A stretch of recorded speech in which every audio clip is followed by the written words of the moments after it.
Oh my goodness. We just finished interviewing Rene Rodriguez, and he is a keynote speaker and author.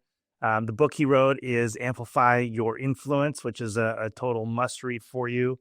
He holds training seminars for loan officers all the time, for anybody, actually.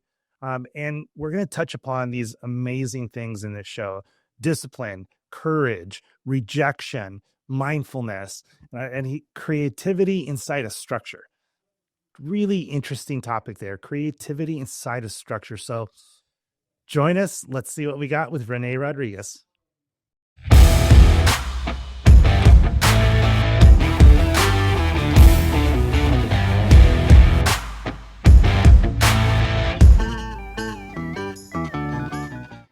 Hey everybody, this is Dino from The Way Podcast, and today I'm pretty excited because we got a great guest, one that is no amateur when it comes to being on camera, and he always has something to say. So I want to welcome Rene Rodriguez.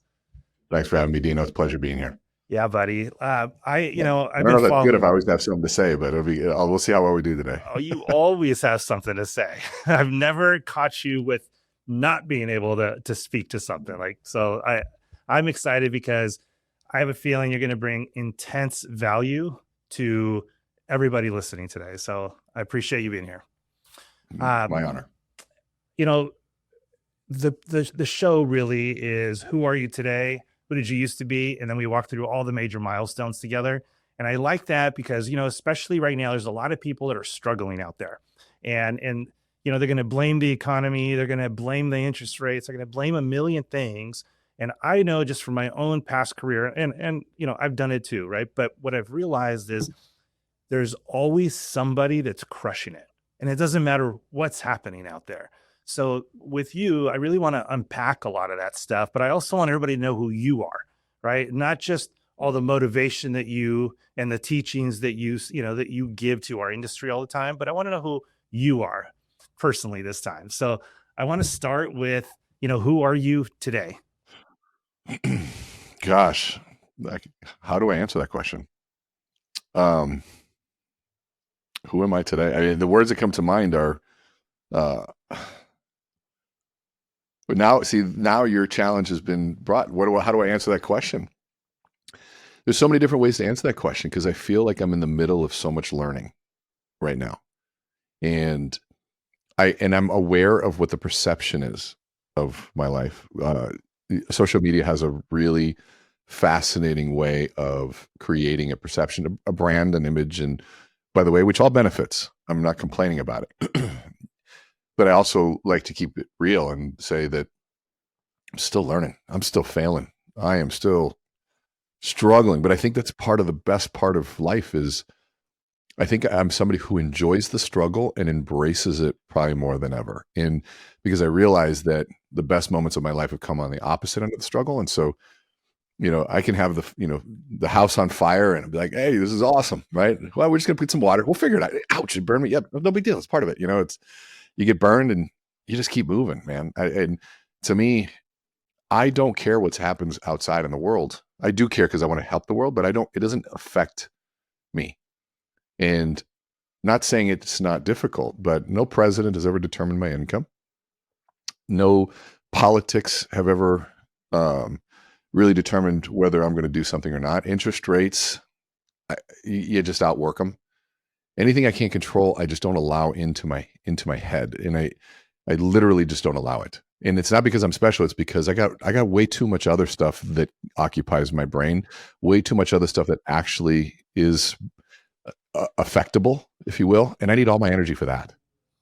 So let me pause for a second. I want to ask you a question. Now, and I know a lot of people that, for example, won't watch the news because they don't want to allow that in. And then I know a lot of people that do because they want to be knowledgeable, but they're strong enough to, keep it at a distance, right? To me, that's kind of like, are you going to rip up the credit cards so you can't use them? Or are you going to have them and have the power over them to not, overuse them? Do you even watch any of that stuff? Are you aware, or do you just kind of stay away from all the junk? Well, I made a decision 7 months ago to stop scrolling 100%. And so my thumb has not done this in over, it's going on 8 months since June. And that has made a major shift, because what was happening before was that the algorithm and people's ability to create catchy videos was determining what I paid attention to, and versus me deciding what I needed to consume. And so it's, for me, do I like news? Of course I like news. I'm fascinated by the news on all aspects. I like to watch the news from the right, from the left, and then from another country.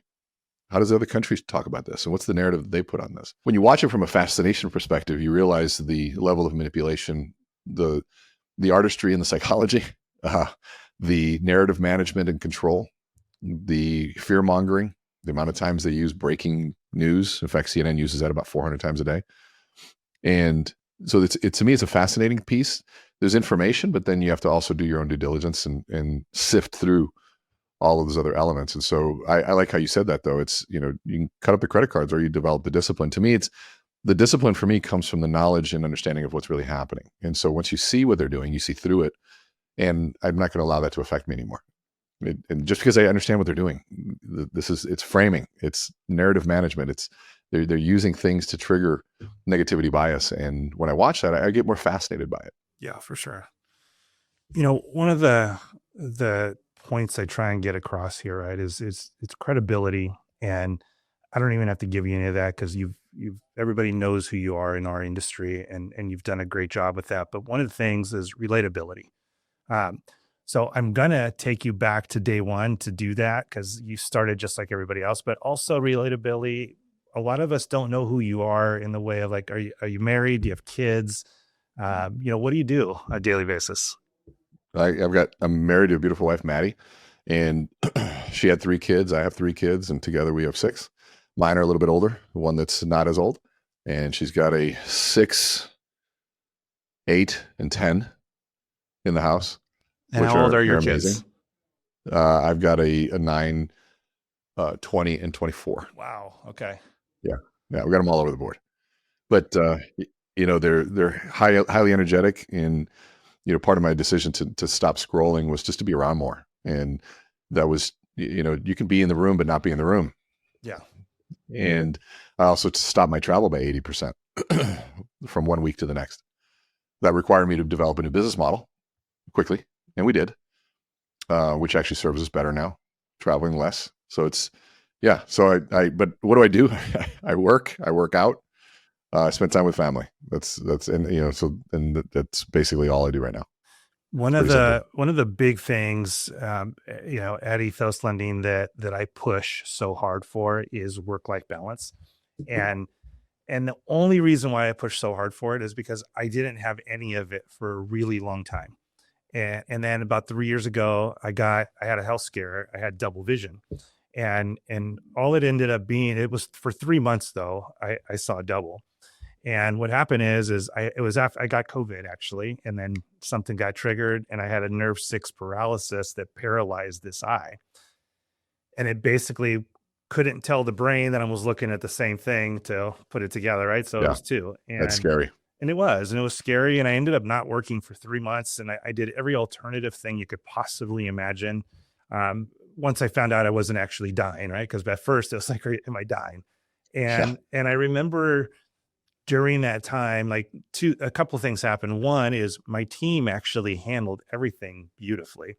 They did such a good job that the reality is I didn't need to do everything I was doing, right? And I also realized that any extra money that I was making by working so hard really wasn't worth it. There was so much more. And you just kind of said it, right? It's like you work out, and you spend time with family. And I got to say, that time with family, and that's why I push so hard for this now. And I want everybody to know that, man, work is great. I love work. I love what I do, and I am a workaholic. But if you don't have that balance, you're going to have a problem down the road. And if you don't have a problem, guess what? Your kids, you're probably going to screw up your kids or your wife, right? It's their life is so much bigger than your work. So So can we dive in on that, dissect that a little bit? absolutely. So I'm gonna challenge the semantics. Everything you said, I agree with. but I've been wrestling with this work-life balance, the balance question for going on 30 years. And my personal view is that it usually, and you kind of said it, when people talk about balance, are people that have been very successful and they unbalance their lives to become successful. Then they realize there was something that was off, and then they come back and say you can do the same without it, the balance, or with balance. I don't agree. And but I don't agree, but I think what you're saying is a different word. I don't think it's work-life balance, because when you look at the technical, literal definition of balance, means I've got to give all equal attention to all things. Well, sometimes my work does take front and center so that we can get out of a financial situation. Sometimes I got to put my family in the background so I can take care of my health. Sometimes I've got to put my business on the back burner to take care of my family. And so there's this constant sort of push and pull of, so I don't use balance, I use the word harmony, right? So for example, people are like, well, I spoke 239 days last year, and I've done that for the last 3 or 4 years. And people are like, well, don't you have a family? I'm like, yep. I'm like, well, guess who booked all those events? It was my wife. She said, you play this tune, I'll play this tune. I got home, you get this part. And together, those 2 tunes made a great song. Yeah. Now, about 7-8 months ago, I came home and she wasn't there. Kids didn't run up to the door. I was like, hello, I just was gone for 5 days. They're like, oh, hey. All right, kids, get in the car, we're going to baseball. And I'm like, I just got back. They're like, yeah, life goes on even when you travel. And I was like, okay, out of harmony for me. This tune isn't what I think we agreed to. And I said, is this the tune? She goes, no. I said, well, you booked it. Let's just be clear. I go, but I'm going to stop this by 80%. And she's like, there's no way. I'm like, just watch. What good is anything that I say if I can't use it myself? Which is also why I lost the weight. But I go, okay, we're going to do X, Y, and Z. But that was the impetus of saying, okay, it was out of balance. It was out of tune, right, for me. And so then there was this integration of how do we integrate all of these different elements there. And anybody who's done something big, a big goal, I can't think of anybody who's done it balanced. There's been sort of this reprioritization process. But I think your message though is still dead on, which is, if you don't harmonize, if you don't keep in tune with the parts that you ignore, they will come back and bite you. Yeah.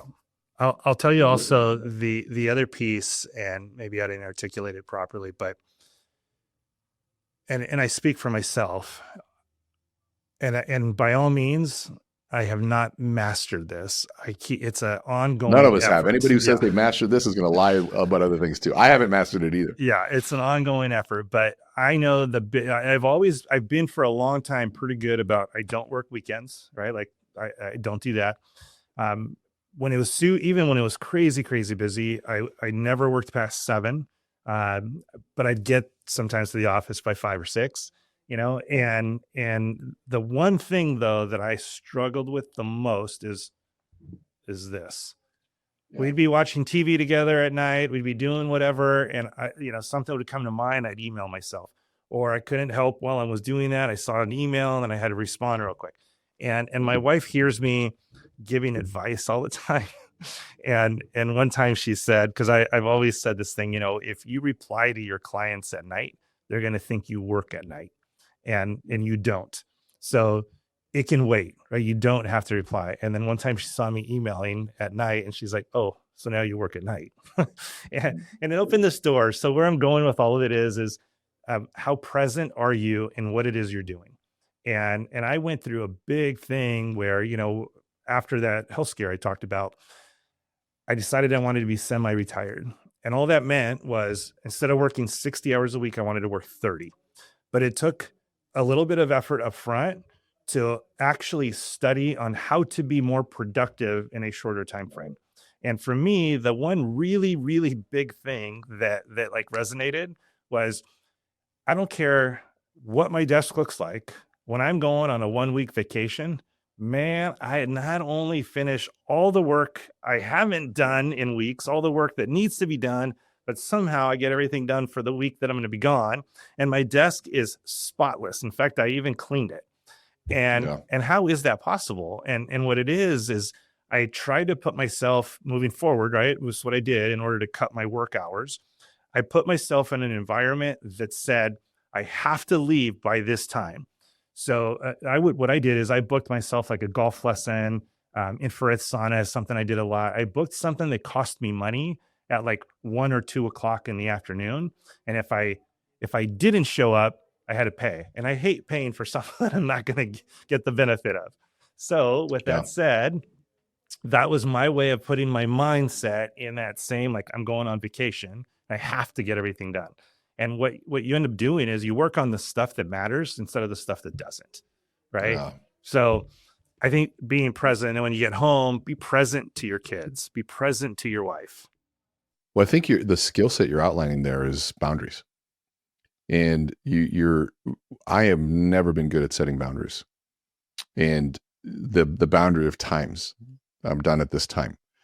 You're saying the boundary of, I need to make work here. Now I need to do health, right? And there's this clear set of non-negotiable boundaries. And I think you said it right, that day before vacation, the week before vacation is the most productive week and day ever. We get everything done. And so why can't we feel that way daily? And the funny thing is about just the human condition is, this search for productivity, and companies do this all the time. We're going to be more productive. And then we're going to do what we used to take 40 hours to do them in 20. But now what if we take that productivity and do the 40? Right. And so then we just end up working more again. Right. But I think your discipline around the boundary, because the other side of that, well, not having that boundary is something that almost took you away from all of it, which created a clarity, a deep seated clarity that I think most of us dream of. Yeah, for sure. Well, let me ask you a couple questions and get moving. I found that with a lot of successful people, there's a morning routine. I'm not saying everybody, but I'm curious, do you have a morning routine that's like a ritual to you? I have this conversation a lot. I have a routine, but it's not something that, um, that is like, I think about it as a routine. My days start the night before. So like I have a very simple system of how I keep track of things. I have this thing called an analog.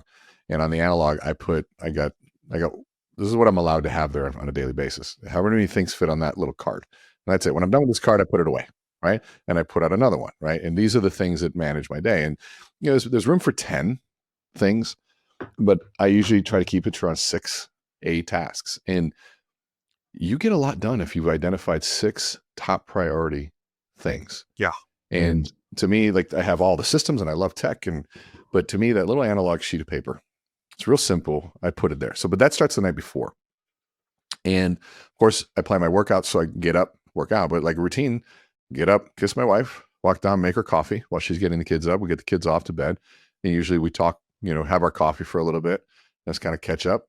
And then the day starts. Now, what I should be doing, and I'm saying this out loud because I know I have it and I have it on my list, is I'm trying to work in mindfulness in the morning and a little bit of meditation. Now, I'm very mindful when I speak. I'm mindful right now. I'm very present in what's going on.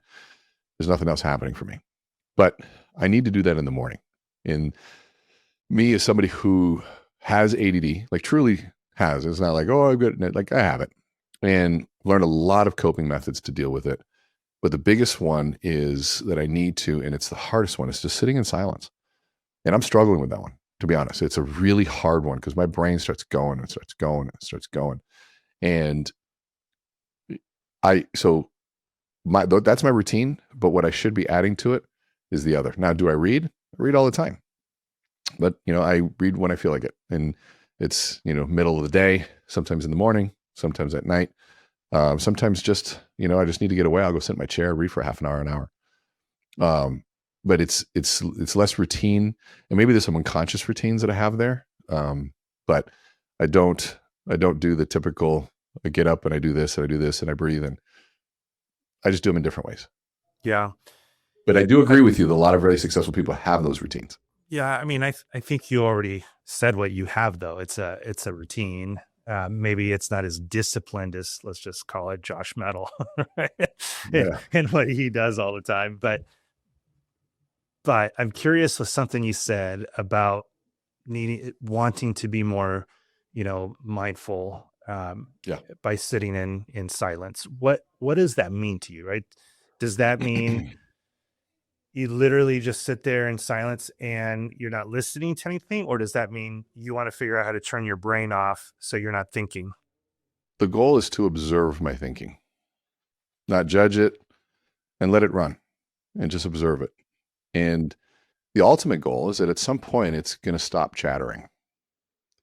Now, if you really want to know, some people say that God exists in the space between thoughts. And if we're constantly running, we have no room for higher energy power and a higher understanding. And so to me, it is really hard to let that thought, that inner judgment, the inner critic, the inner keep up with what's going on, the pressure, all that stuff, right, that we all face. And so I think that there's a piece of it too of saying, okay, how do I be comfortable within myself to just be? And it's not easy. No, I know I'll speak for myself. There's a few things. One, I'm constantly trying to better myself. And oftentimes that's in the way of a podcast or a book, while I'm driving, for example. And it dawned on me one time, I read this great book, The Ruthless Elimination of Hurry. And, and it got The me thinking ruthless elimination of a hurry. hurry. Interesting. Yeah. So, What? for example, you go to the grocery store and you're ready to go check out. So you scan all the lines looking for the shortest one. And then you finally make them, you're going to go this way and somebody cuts in front of you and you get pissed off. Or you pick this line and you thought you got the winner and somebody's actually, fumbling for their money, right? Or there wasn't a price tag. And now all of a sudden it's taking longer. And it ruins your day, right? For what? 2 minutes? Like it ruins your Yeah. day. Or you pick the lane that you think is going to go faster, right? And I started thinking about, and I kind of created a red light theory that I talk about sometimes. And what that means is, in the old days, you get to a red light, and either it was quiet and you can think, or you had music on and you were just not thinking and singing and enjoying yourself, and not even, let's say, giving a shit about if you were 3 cars back or 2 cars back, right? And I found myself always trying to listen to something, always trying to learn something, and I think it was too much. I needed to pull back, and now, and I'm not great at it, but if you look at red lights, people pull up their phone a lot, trying to Oh, yeah. catch up on something over a 1 minute or 30-second even ordeal, right? So the red light theory to me is, do yourself a favor and let yourself be bored, because boredom is really when I think through everything, or when my best ideas ever came to me. So the best ideas can come, and this is old days when your phone didn't exist, right? But it's red lights and Shower. toilets. Yeah. Yeah. Instead, now everybody sits on the toilet and scrolls, right? And it's like you can't even like rest for a second. So I think there's those times, and I did a deep dive a long time ago on Mother Teresa, which was really interesting. And I don't even know why I did it, other than I heard her say something and I got fascinated by what it was, and then I just started like deep diving. And she was a powerful speaker, and a powerful woman, just an incredible woman. And she mentioned something that I'll kind of bring up, and it has to do with prayer. But she said, if you spend more time talking than you do listening when you're praying, you're doing it wrong. And I think that goes very well with what you were saying, being just sitting there being mindful. And I loved how you said observing your thoughts without interrupting them is really, really powerful. And I'll venture out to say that, and I do have a strong faith. So I'm going to say that it is me finally listening to what God's trying to tell me, as opposed to me telling him what I need all the time. Right. And Mhm. I think there's something really powerful about that. I love that. That's I'm going to keep that. If we spend more time talking than we do listening in prayer, we're doing it wrong. It is a fascinating piece because there's a lot of people, at the dinner table, they'll do this long prayers, and there's sort of this style in which they do it. And somebody asked me to do the prayer at the same table, and I feel like I don't know the language and the sequence. And am I supposed to have this sort of way that and it becomes this pressure, and it's like I've lost sight of the whole purpose of it now. Yeah. And it's it's an interesting piece in how you said that, because I think the challenge of just being silent is allowing that conversational piece to happen. And this is the beauty of conversations like this, is because we get to look at ideas from different perspectives, right? And I always I get bored of the podcast where everyone's like, "Yeah, that's perfect. Yeah, that's perfect." I say, "Hold on, let's wrestle with an idea for a minute," because I like to search for truth more than I like anything else, and I think it's always found in a both and, right? My I spent a lot of years studying Christ faith, the management of wealth in college, and what the Pope thought about work and business. The Pope, John Paul, was a prolific writer in business. It's amazing. If you just Google his thoughts on business, it's fascinating, and all around ethics and what it is. But then I spent 3 years studying work and leisure. And, work is there's work, there's a job, there's a vocation, there's a career. And what's the difference between a job and a vocation? And the difference would be a calling of some sort. And so then we go, okay, so what's leisure mean? And at first I thought I was just having a beer with your buddies and, playing a video game or whatever it is that you do for fun. And then I learned quickly, and I've been since 1995 wrestling with this idea of leisure. And leisure is the act of contemplation and reflection. It's not about taking up time and doing things that are fun. And it comes from the idea of, after, the story of creation in Genesis, where they said it was 6 days work, 1 day rest. It wasn't 5 days work, 2 days rest. And the most common word in the Bible is the word toil, hard work, sweat of the brow. And 6 days he's creating, 1 day he rests. But at the end of each day, he said, did I do good? Which is reflection, contemplation. Love that. Which this group was saying it's the highest form of prayer, is to contemplate and to reflect on your life. Because, who was it that said an unexamined life is not worth living? And this examination of our thoughts, our prayer, our actions, our behaviors, because at the end of the day, did I do good? And if you were a jerk that day, and you actually give yourself a moment to reflect, then you can go back and remedy the next day and apologize. Say, you know what, I was off yesterday. Hey, I'm sorry I did that. Or if you were good, you get a chance to reflect. Say, okay, I want to do that again. And so there's this beauty in that piece of, so then, because then we say, okay, am I only working 20 hours or 30 hours? Well, then what's work mean? What does work mean? And so then I go, because if I believe that God gave us gifts, it's the only story that showed up in all 4 gospels was the story of the talents. So, and if you didn't utilize your gifts, God was truly upset. You know the story. Somebody gave one 5, another person 3, one person 1. 5 doubled to 10, high 5, doubled the 3 to 6. He was great. And the one who buried his talent, he was furious. So I have to use my gifts, and I have to work 6 days, rest 1. Okay. Why? To contemplate on my life, to say, did I do good? Which really, the only way I can do good, did I further in his creation? And so then now comes a redefinition of work. Somebody says, you work 16 hours. I'm like, yeah. Aren't you tired? From what? Were you up 16 hours? I just did something I loved. Now, in the middle of that 16 hours, I might stop and go to the gym. In the middle of that 16 hours, my kids want to play. Like today, I was like, my wife's best friend comes over. She says, her infant child, Navy. And they're going to the gym downstairs, and they usually bring her downstairs. I'm like, no. Leave her with me. And I hung out with her for an hour. We do the Navy and Renee cooking show. And I sit her in a chair, and we cook eggs and Cheerios and all that stuff. And then I put her on the floor, and she just looked adorable with her bow. And so we started taking photos and do a little iPhone photo shoot with Navy. And middle of the day. Okay, so that's me integrating into that and making a priority choice into that moment. But But somebody's like, "Hey, you work so long." It's like, I think we just have different definitions of work.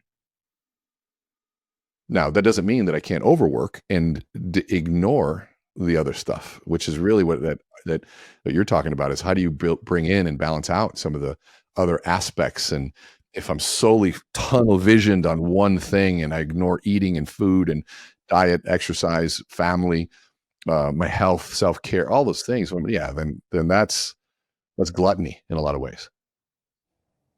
Yeah, I think two comments. One, I'll back up a little bit because never actually thought about it, but you're right. In Genesis, right, in the creation, after each day, God reflected and said it was good. And I've never thought about it that way, but I think you're right. At the end of each day, I want to start taking a moment to pause and reflect and say, today was good. Or And was it good? I think it's more what was it good? Because I yeah, think that what if it's not good? There's a beauty in that too, because we can remedy, we yeah, can build, we can apologize, we can honor and validate somebody. Like there's a lot of my days aren't good. yeah, And maybe it's not the full day. Maybe it's a moment too, right? sure, sure. And you know, Todd Bookspan was on here, and he's obviously got Win by Noon, right? And one of the things in that section, it's gratitude, and a lot of journals have this, right? It's like list a few things of gratitude. I actually like this now. I want to start looking at it at the end of the day and listing my gratitude for what happened that was good, as well as what happened that was bad that I need to make better, right? But without dwelling, I hate dwelling on Yeah, anything. rumination does no good. Does no good. So by all means, I think that was super powerful. And one of my goals on the show is always like sometimes, and I do this all the time, I just do things and I don't even realize it's a nugget for somebody else that's lacking it. But I mean, I just got the nugget right now out of what you just said. And I hope all of you guys are hearing this because there's a ton of nuggets. I'm going to do a good job, I hope, of pulling out all these nuggets from Renee because man, it's just kind of like you throw them out a little, they're all fastballs. You're throwing them all out and there's a lot to catch, but guys, there's a lot of nuggets here. So let's really pay attention to what a lot of this stuff is because doing what you love makes a big difference. And then the other comment I was going to make was doing it the right way plays a big part too, because I, let's just say doing loans, because that's who the audience is right here. I do loans. And even though I don't really do them much anymore, but I've done loans for over 25 years. And there was a period of time where doing loans was stressful. And then later on, I don't want to say that I figured out how to do them, but I wasn't stressed about doing loans anymore. I actually loved doing loans and I enjoy doing loans, but it's because I got better at doing loans, the process of it, the systems that I put in place of them. And I think that's true in all aspects of life. Create systems. And in fact, a while back at the Todd Duncan seminar in Palm Springs, I did a thing on KISS, keep it simple, stupid. And what happened is I had a whole like thing about what that meant. And then after I had my health scare and double vision and all these things, I realized that what I used to say about it, even though accurate, I have a better meaning of it now. And it keeping it simple, keep it simple, stupid, KISS, right? It doesn't mean don't do a bunch of things to simplify your life. It just means, to me, it means, well, I'm not going to succeed if I just stop doing things. I have to keep doing things. And if I want to be at a high level, I have to do more of them, but I have to have systems in place so that those systems don't require 100% of my attention all the time, right? The systems are doing the work. And if you allow the systems to do the work, then really that's what KISS means. That's what keep it simple, stupid means. And it means that you as one individual can't do everything, but putting together the right group of people with their talents, right? And then creating systems so that it's always done the same way. Let's take McDonald's or Chick-fil-A or something like that, right? Super successful restaurant chains, In-N-Out burgers, one of my favorites, just because the menu is the smallest menu out of So all of them. simple. Yeah, and it's simple.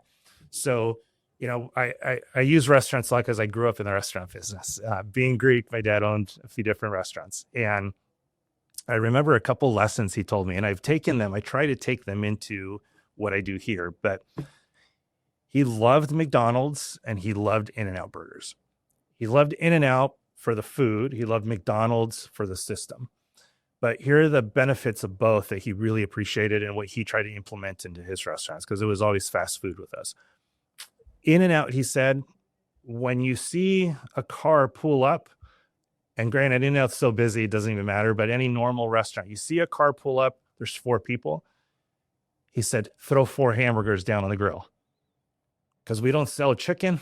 We don't sell hot dogs. We don't sell burritos. We don't need to wait. Right? The worst we're going to be off is somebody might order a double. But for sure, we're getting 4 burgers, right? So throw them on. Let's get things ready. And that was one. That was the keep it simple, stupid from the menu perspective. From the systems perspective, when you allow human decision making, oftentimes I look at how much ketchup I want or $1,000 dressing I want, different from what this guy thinks. I like it smothered on mine. But if I'm making the burger, I'm going to make it the way I think it tastes good. McDonald's has a thing you push and 3 drops of ketchup comes out, exactly the proportion that they want it to be. So it's the same everywhere. The French fries are never going to be overcooked because a buzzer goes off and all you have to do is pick it up, right? I mean, it's easy. So if you want to be successful at your mortgage career, you have to start thinking along those lines, and you have to start creating these systems so that it's always done the same way. The experience needs to be the absolute best for your clients. The experience needs to be the absolute best for your people as well. And I think you'll find yourself not being stressed over loans anymore. Now, I know a lot of you guys are thinking, yeah, well, my client's got a 580 credit score and, 2 ex-wives and 3 different companies and blah, blah, blah, blah. Well, I'll tell you one of the most powerful things I ever did that helped me succeed. And I know this is hard, especially in today's market, but it's saying I don't do those loans because those loans create heartache. So you don't have to do those. But there's some people that love those loans. Specialize in them and be great at them, right? Absolutely. Yeah. Yeah. I love what you're saying, because I think what it does is it takes courage and discipline to do what you're talking about, to say, this is what I do and what I do best, instead of having to say that I do it all. You reminded me of an example, a friend of mine who started a salon, and they'd call me when they were starting the salon to help them with their business model and a little bit of business planning and stuff like that. And so we did that. They launched this great salon. I take it you weren't going there to get haircuts. Why in the world would I go there? I'm 100% bald. On my head, at least. And so 4 years goes by. And by the way, it is 30 seconds from my house. I take a left, I take a right onto the main street, and in about 6 seconds, it's in that little strip mall right there from where I lived at the time. So I drove by for 4 years. Now on a Sunday, I went to go get some Chinese food, pull in, and she's pulling into her salon, which is 2 stores down. She's like, Mr. Rodriguez, you get over here now and look at my salon. I was like, oh, hey, no problem. I went over and I looked, and I was like, oh my God, this is beautiful. You have massage tables? All this? She goes, yeah. She goes, but we specialize in curly hair. I was like, what? She goes, well, look at my curly hair. She goes, let me show you what normal people do and what we do. We send all our stylists to New York and do this. And she tells me this whole story about curly hair. Now, remember, 4 years, I helped her start this, never sent a referral. In the next 2 months, I sent like 10 people there. I saw curly hair. I'm like, oh, have you heard of Ovations? And it was just like, it was simple. I have another client that said they only do downtown condos and lofts as a real estate agent. They can do anything. They said no to everything else. I have a friend in Arizona, was the number 1 loan officer in Arizona for years. He never did anything above, at the time, $397,000, which is where the jumbo loan amount was at that time. And he was number 1. He just didn't do it. He goes, there's plenty of people that will. We just don't do it. And he kept it simple, but there was that niche. Now, here's what the other paradox is in what you're saying. People think that that's going to limit your creativity or ability to customize. It's actually the opposite. You are more creative within structure than you are without. My mother one time, um, I was a kid and I told her I was bored. Mistake, right? And she said, well, go grab your crayons and be creative for about 20 minutes, 15, 20 minutes. Let me finish what I'm doing. I'll come and play. I was like, okay. So I grabbed my 64 box of Crayolas, right? The ones that had the sharpener in the back and all those beautiful colors that the angels would sing when you open it up. And I went over. She goes, no, you can't use the whole box. I'm like, you said be creative. She goes, yeah, grab two. But you said be creative. She said, Renee, understand this. Creativity isn't about using every color in the spectrum. Creativity is about having only two colors and working wonders with those colors. And at the time, that was just frustrating. But when I got older, I started realizing, especially being Cuban, how creative Cubans are, how the best and most innovative times of my life have been under constraint. COVID happened, and what they say, what do you think is going to happen? I said, we're going to innovate faster than ever. Watch. All the things that people couldn't do electronically, they're going to get done somehow, right? And like for me, I didn't understand studios. I didn't understand virtual anything. Now I'm sitting in a $100,000 studio. And so it's like, none of that would have happened without the constraints. And so those constraints you're talking about, and even go back even further, just give you even more science to support what you're talking about. Have you ever heard of Parkinson's law? So you're creating Parkinson's law by creating those time constraints. And so what happens is that we extend the work to fit the time allotted. And so, it happens in so many different places. You give your kids 2 hours to clean their room, they'll take 2 hours. You give them 5 minutes, they'll clean it in 5. It's just magic. You get a 3-lane highway, you add a fourth to see what happens. More cars show up. So this idea of, and we use it in Amplify where we say, I go, you have 3 minutes to prepare. They're like, are you crazy? 2 minutes and 45 seconds. You better get started. And there's just focus that happens, and you start realizing, and I think that health scare forced this constraint onto you to force you to squeeze out all the inefficiencies and the fluff, and you moved into action. What a gift. And then what a gift that you're giving back to us to say, hey, don't wait for the health scare. Yeah, for sure.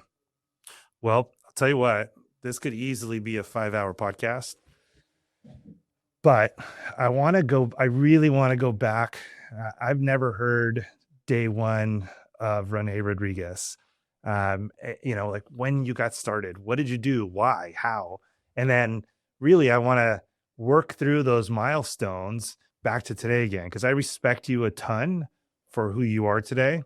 But I don't know anything about you from the past, and I don't know how many people do, but I bet there's a lot of nuggets that we can pull out of there, both good and bad, and that's okay, right? But there's some lessons there, and I think it's so important right now because I know there's a lot of people struggling right now, because of the situation our industry is in, and I would love to just get to a place where it's just like, hey, it's all bullshit, doesn't really matter. You can get past this whenever you want, right? And let's teach them and give them some hope. Why did you get started in this industry? How? Why? I was going to ask you, what does day one mean? Like, how far back do you want me to go for day one? I mean, I can go back to 17 years old. My mom asked me a question to tell me, what does everybody have in common in this room? And I didn't understand the answer. And she just said, they have a brain. And when you understand how the brain works, life becomes easier. And so that sort of started me on the path of psychology and behavioral neuroscience and studying the brain. And then getting cut from my basketball team at 18 years old in college, realizing I hated school, didn't know what to do. And I got a chance to ask a CEO, what's the one thing I have to do to be in his shoes when he gets older? When I get older, and he said, you learn how to sell. If you learn how to sell, you'll always be employed. And so I realized then that when I got recruited to sell cookware door to door, and realized that if I made a sale, nobody could cut me. And if there was a law of averages thing, which if I did 10 presentations, I could sell 3. And I was like, okay, well then how fast can I get 10? Was my thought. I've been rejected my entire life by girls, by coaches, by life, by my father. But it's like rejection was like, show me something new I haven't seen before. Like, no, okay. My whole life's been a big no. And so when you get that, it forces you to go and to realize I'm not the smartest, I'm not the brightest, I'm not the best looking, I'm not in the best shape. I don't have all the skills. So I better just work hard. And you go back to like I go look at like the journey. I had to do a video for this, by the way. I did a video of the journey of basketball, getting cut, finding cookware, you know, sucking at speaking. A video of me just being horrible, ums and ahs, and I don't know what I was wearing. I had hair, and realizing, but yet it was just one little step of saying, okay, well, it's just reps. I suck now, but you suck at everything at first, you know. I'm just used to not being good. And so that was a very comfortable place for me, I guess. Um, and I just kept pushing. And then all of a sudden you get a career and, oh man, it starts going. And then 9/11 hits and we lose everything. It's like, shoot, okay, well, let me pull this back together and realize that, you know, I had to fire everybody. And now it's just me and my mom. And I have to learn how to speak. Oh my God, I suck at this though. And then you keep pushing and then you build it. Height of the career, COVID happens. No in-person gatherings, no travel. Well, there's no me anymore. Well, this time I'm like, I'd been through a few of these moments before, and I kind of giggle and like, why are you laughing? I said, well, because I already know what's going to happen. Fear and irrationality. And that's something we know a lot about. So we're going to create videos, a lot of them. And we created a Lighthouse series. They're like, well, what are we going to charge? I'm like, nothing. What do you mean? I said, well, if you see somebody drowning and you have a life jacket, do you throw it or you monetize it? You throw the damn thing. We'll figure it out later. They'll come back if they survive and they need something from us. They'll remember us. And if not, then, you know, we did a good thing. So we did that. Had more business we didn't know what to do with within 6 months, but virtually. And then looked in the mirror virtually and going, I am really overweight. 307 pounds, 45% body fat, unhealthy, not sleeping, sleep apnea. I can go on and on and on. How tall are you, by the way? 6'3". Okay. So you're not a small guy. No, yeah. So it's, I mean, I can show you photos and looking at this going, oh my God, like, would I listen to me anymore? You know what I mean? Like there was an integrity issue. It's like, you know, you're talking about mindset and you're talking about how the brain works to make life easier. And you're talking about change, clearly not doing it for myself and going, okay, so I better turn this ship around quick. And so it's been a 4-year journey back to, you know, 45% body fat down to 16%, 15%, and, you know, over 107 pounds or 103 pounds of fat lost. But yeah, I'll show you the photos. It's pretty wild. And still, look at, there's always more though. Like my body shows the battle scars of being that out of whack. And so there's a journey to fix that. And, but yeah, it's been a journey of opportunity and challenge, which is what life is. And it always will be. It will never change. And thank God, because the challenges and the difficulties are the opportunity to connect and create some level of contrast and compassion in life for others that are going through that stuff. And they're presented to us in a way that maybe if we get out, I can show somebody else how to get out. And in those moments, when you embrace it from that perspective, you always realize that this is what stories are made of, is the ups and the downs, the rise and the fall, and the climbing back out. But it just sucks. And if you don't have perspective when you're in the depths and you think that that's the only part of life, yes, it feels hopeless. But when you realize that, say, this is the story, if I'm the main character in this movie and this is a comeback, what's my next move? And it's like, okay, hold on a second. You know what? I get my ass out of this chair. Stop complaining. Start really having the perspective of saying, you know what? I'm warm right now. There are people stuck outside freezing. I have food. I can go do that. I have the choice of a gym. I've just been not choosing it. I have kids. And it goes back to, and I wanted to re-Google this as we were talking here, as we talked about gratitude, and there's a lot of neuroscience research around the fake surface level gratitude versus the deep sense of true gratitude, and what happens, like if in fMRI scans and the reward centers, and what happens when you have true gratitude versus this routine gratitude practice, if you will.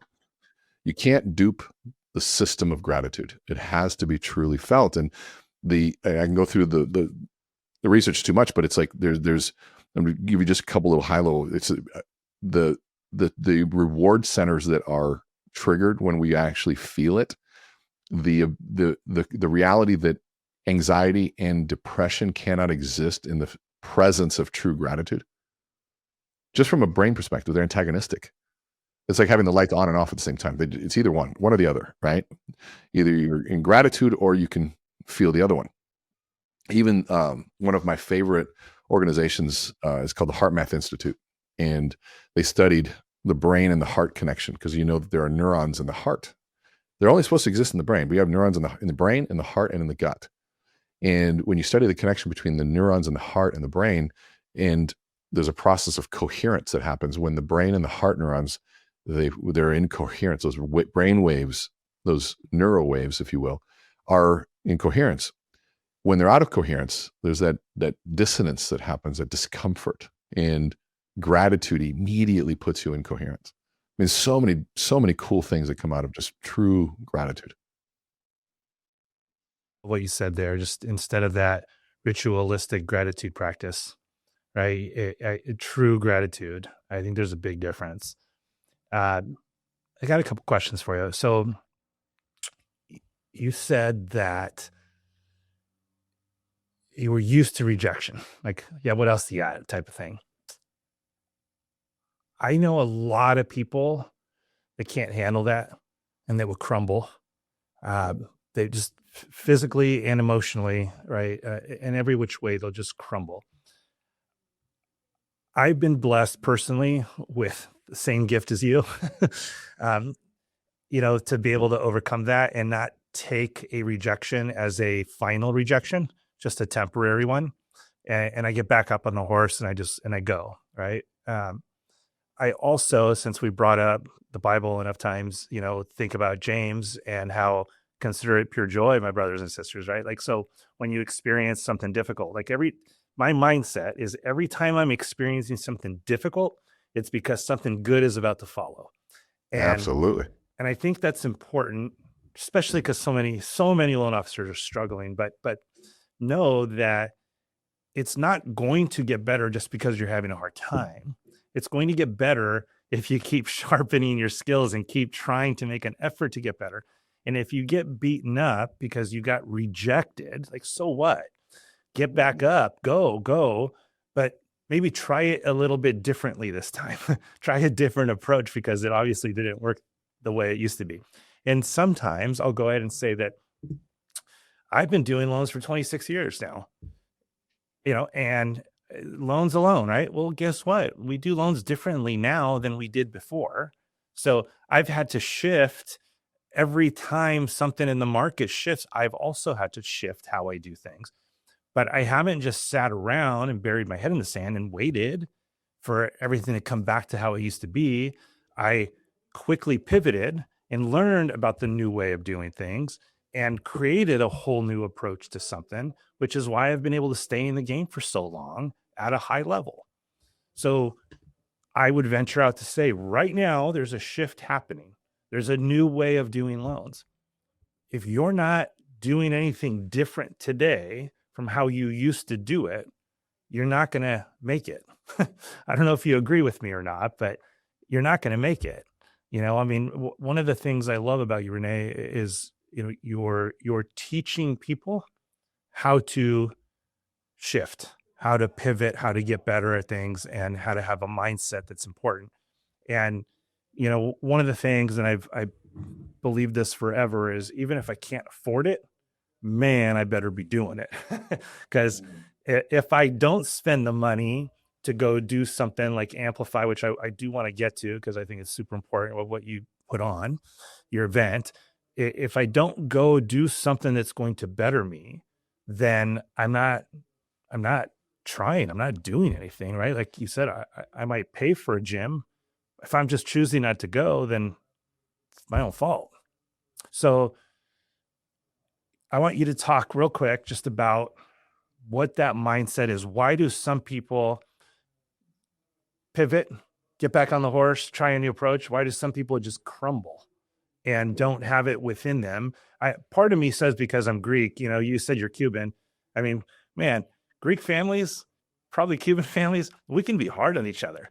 So we develop thick skin early on in our years as kids because that's just how we are. That's how we show love. And I don't know if there is a cultural thing there or not, but can you speak to all Well, that? Well, there's two things because I want to hit on rejection and then why some people are gritty or more resilient, right? And it might be more tenacious, might be the word, right? So there's a part of the brain called the anterior mid-cingulate cortex, and that part of the brain, Dr. Huberman talks about it all the time, and something I've known about for a long time. But somebody who is an extreme athlete, or a Navy SEAL, or somebody who cold plunges, heat exposure, cold exposure, that part of the brain is found to be much larger than somebody who is obese.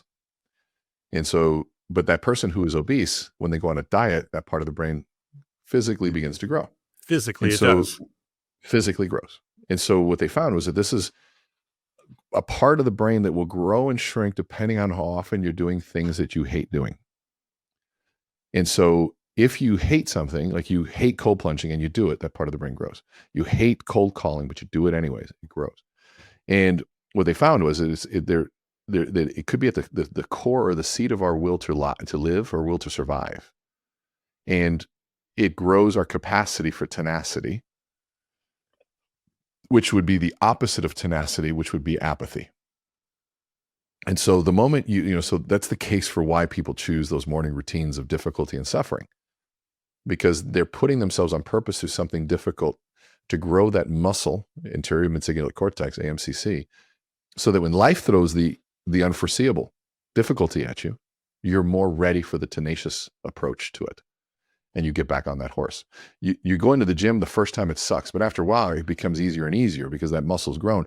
You take a week off, man, that first time back is harder because you've grown more apathetic towards it. And so there's some science to kind of support that piece. And if you had a difficult childhood and you push through it, guess what? You're more ready for that stuff. And those of us who had a difficult childhood, unfortunately, grew up with the goal of trying to make sure our kids don't experience what we did, but then we are wondering why they're not as gritty and not as tenacious. Well, because we ruined it for them. And so we have to manufacture some struggle for our kids somehow. Otherwise, we will grow weak children.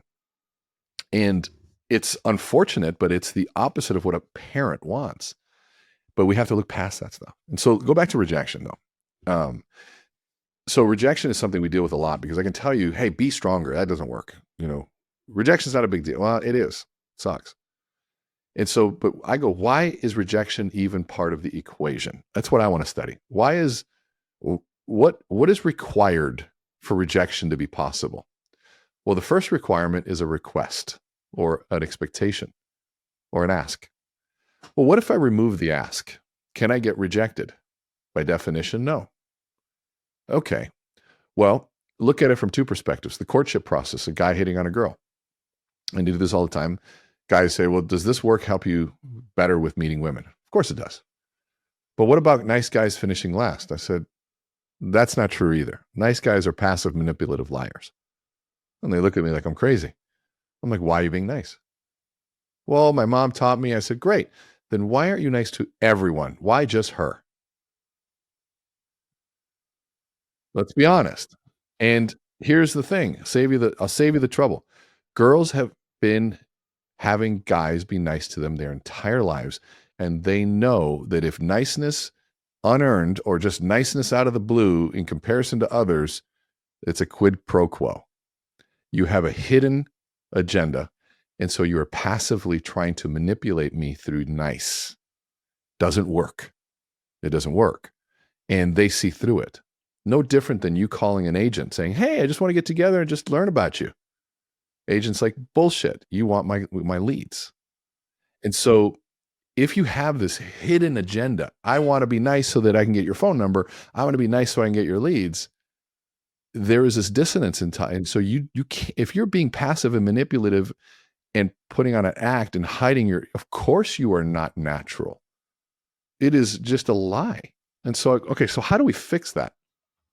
How about going right down the middle and saying, instead of trying to get you to like me, how about I try to like you? How about I try to seek and find a way? I want to find a reason to like you. And by the way, I may not, and that's okay. Let's say you're a top agent. and I'm trying to get you to like me. Hey, we've done some really great things. We got some crazy good programs, and our technology is amazing. We generate X amount of leads, and I'm throwing a bunch of stuff against the wall. And that agent has had every pitch come their way.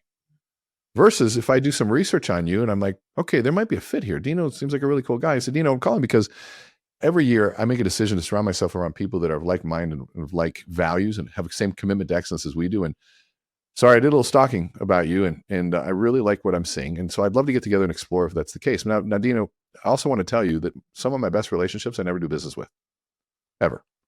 We share ideas, and those ideas are way more valuable than a lead. And I also want to be clear. We're doing some pretty cool things, and I'm looking to build my dream team of people that we can serve together. And business is easy when values are aligned.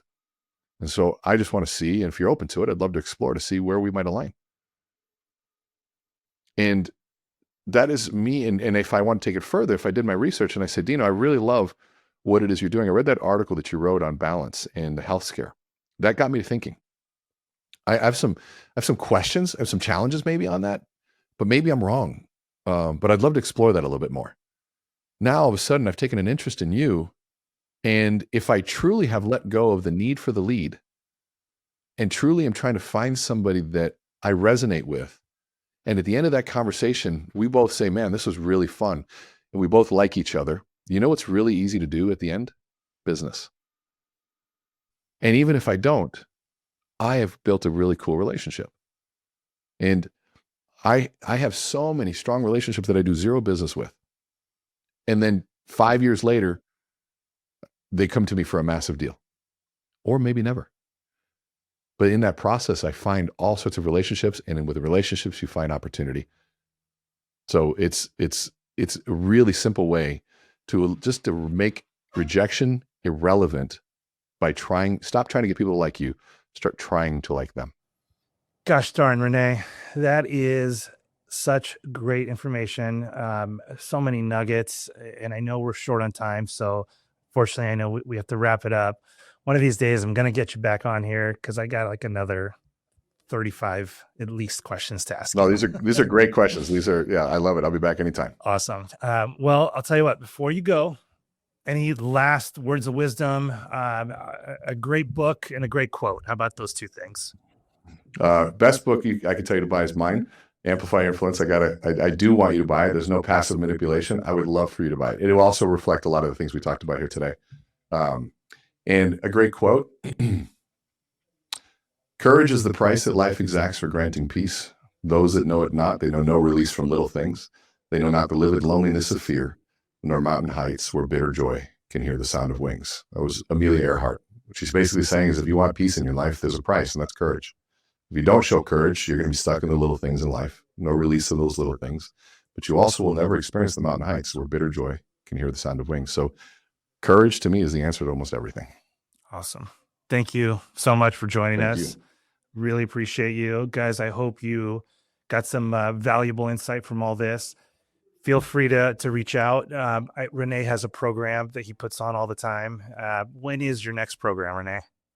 We do them monthly. In terms of that, we have a mentorship program we call the Circle of Influence as well. Okay. If you go to my website, meetrenee.com, it's all there. I can give you all the show notes too. Yep. And we'll have everything in our place as well. So thank you guys so much for joining us. We're here to empower, equip, and educate the way lending should be done. So I hope you enjoyed yourself. Thank you so much. Bye-bye.